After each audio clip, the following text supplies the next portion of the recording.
welcome to Michelle Sews Again. I'm Michelle. Today we're going to talk about my Make 9 list for 2023 and whether or not I achieved my goals of all 9 garments. If you're curious about what I have to share, then please stay tuned.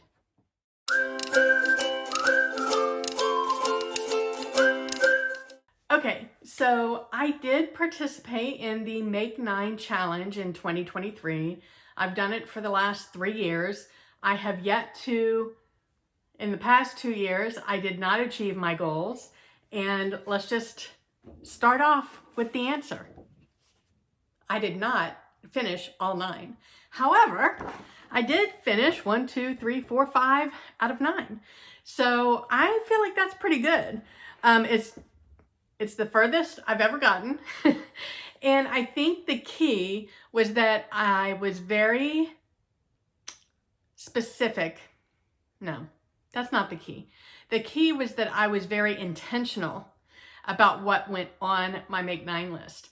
At the beginning of the year, I knew that I needed more tops for my work life. And so that's all I put on was work tops that I would wear with leggings, or really just leggings, maybe jeans. But that's basically my uniform all day, every day, is either a dress or a top that's long enough to wear over leggings. So I was very intentional about the items that I put on my list. I took the time to make a very nice visual aid for myself, and it was up front and center on a bulletin board on my wall, which I think is key to achieving your goals. So I meant to say this in my goal setting video last week or earlier this week, whenever I posted that.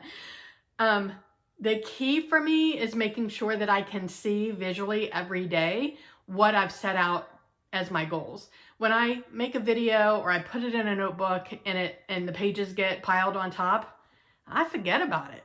I don't know about you, but that is definitely an issue for me.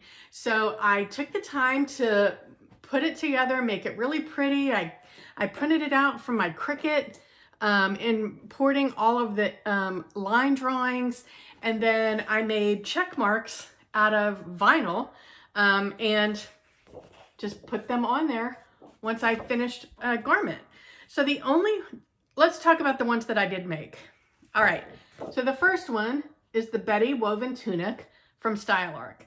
Now I'm going to talk about these in order that they're on the sheet, not necessarily the order that I made them, because I don't remember, and it doesn't matter anyway. I made 2 of the Vali Woven Tunics, and I love that shirt. It is such a basic woven tunic t-shirt. It is perfect for my everyday life. It has, the sleeves are long enough. I'll insert pictures of both shirts, one side or the other. I made one in a really pretty orange floral rayon that I got from Zink's Fabric a couple of years ago. I get a lot of wear out of that shirt. And then the second one that I made was out of some ice dyed double gauze fabric.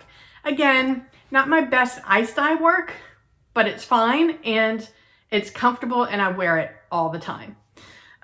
I have a video review on the Vali Woven Tunic. I will link it up here in the cards if you're interested. I will also link any of the reviews that I mentioned in the description box in case you don't capture the iCard. Let me just pause here to explain iCards to you. I don't know if everybody understands. When you click on the link in the iCards, once that pops up, it puts it in your queue. It doesn't take you away from this video and put you on that one. So it just says, okay, that's the next video I want to watch. So let me click on it. So I just wanted to let you know that in case you were confused about how that worked. All right, so the second top that I made on this list was the Forte Knit top from Love Notions. I did not like that top at all. It did not flatter me. I didn't even bother finishing it. So I didn't hem it. I didn't hem the sleeves. It just did not, I didn't put the neckband on. It did not look good on my body shape at all. I will, again, link the review up here and in the description box if you want to hear more about that. But that one got trashed. The third top that I made was the Joan Woven top from Style Arc. Another one that I loved. I made that out of 2 different ice-dyed fabrics, and the fabric itself was sheeting, 100% cotton sheeting that I got off Amazon. Anyway, so I made the Joan top out of 2 different ice-dye fabrics, very closely related in color, and I love that top. And here's the review to the Joan Woven top. The next shirt that I made is the Cali shirt dress. Cali shirt from Closet Core Patterns. I made the one for my Make 9 this year out of 3 different gauze fabrics that I got from Spoonflower. I wear it all the time. It's my second Cali shirt. The first one I made the year before, and I made the dress. I never wore the dress as much as I loved it. It just didn't suit my lifestyle. I cut the shirt into a tunic, wear it all the time. So the Cali shirt is actually one of my absolute favorite tops. But this year I made the one for my Make 9, and I love it. Here is the review to the Cali shirt dress. The next top on my list that I did make is the Norma top from Fiber Mood magazine.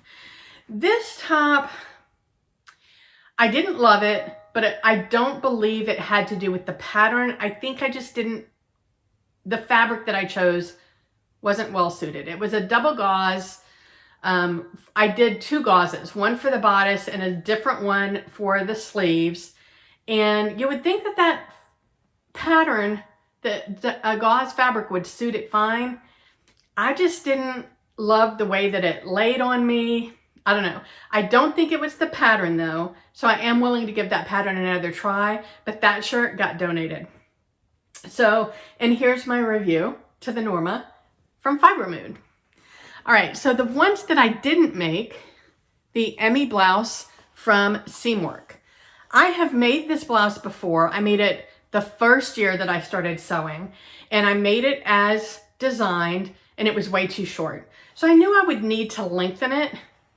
I just never got around to it. I like the shirt. It's a basic peasant style shirt. It would fit in my lifestyle perfectly. I just didn't get around to it. The next one that I didn't make is the Kenny top from Style Arc. Now this is a top that I think is beautiful. The more that I reflect on my style and what I find myself gravitating to, I feel like that big collar, the big collar with the ruffle, is just not my style. This Kenny top, it's too, I'm gonna say fussy, even though it's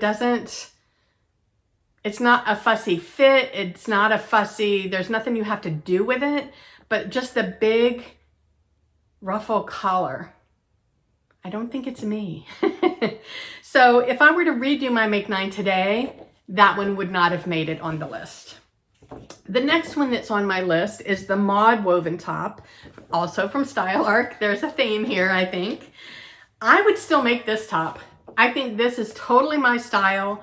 It is just a button-up shirt that has, it's almost like a cape, but then the sides are sewn up. And it's totally my style. I just didn't get around to it. I really want to make that top, so I'm hoping that I get around to it this year, but we'll see. And then the last one that I didn't make is the Selena woven top, also from Style Arc. I think this one's cute. I would wear this. There's nothing about it that I didn't not make it because I changed my mind. I just didn't get around to it. So I feel like I did a pretty good job of putting things on my Make 9 that I was interested in. And at the time, I was interested in the Kenny. I've just changed my mind. But the rest of them all still fit within my lifestyle. And so I'll probably make the ones that I didn't make. Some of these are gonna be TNTs. I'm gonna make more of the Betty Wovens. I'm gonna make more of the Joans. I'm gonna make more Calis. I might make another Norma. I liked it. I didn't love it enough to I have to make it again. But it's a style that's definitely suited to me. I'm never gonna make the Forte Knit top again. And I will probably make the Mod, I will probably make the Emmy, and I will probably make the Selena. That is a wrap up of my Make 9. I am not going to do a make 9 for 2024. The reason is because I know myself, there's no point in it because I'm going to make what I want when I want. And the ones that I made quickly, all of the ones that I did make and I checked off my list were all made between, I think, January and February, if I'm not mistaken. So they were on my short-term want to-do list, and I don't have a short-term want to-do list right now.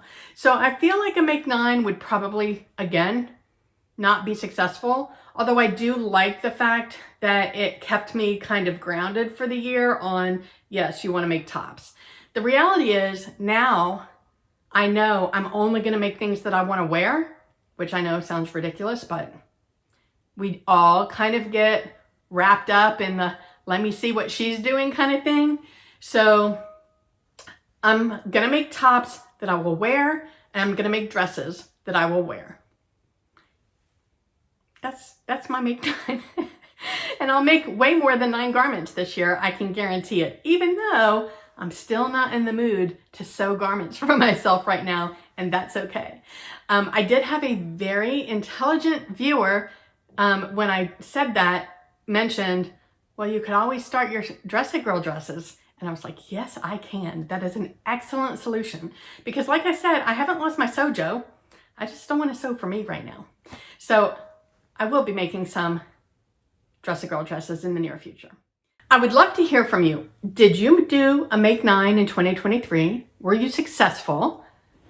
Are you going to make a make 9 for 2024? And what do you think your chances of success are? Until next time, keep sewing the colors of your dreams. Bye.